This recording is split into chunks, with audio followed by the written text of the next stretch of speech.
निकाह बैठा के देखिए कैसे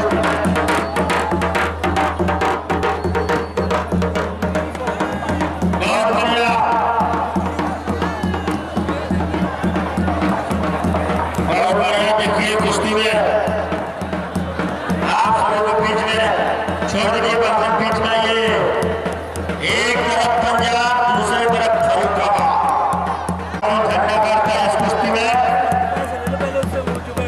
देखिए बंदूक की निगाह में खा रखिएगा पहलवानों में कभी भी कुछ हो सकता है।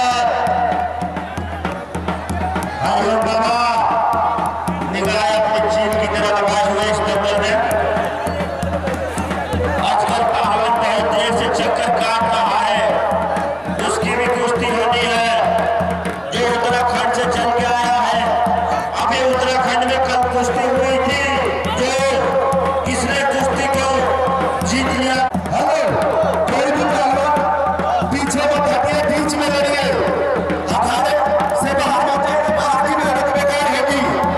जो करना है बीच में करिए, डाल मारिए, डाल मारने वाले का नाम होगा बीच में छोड़ के चलिए।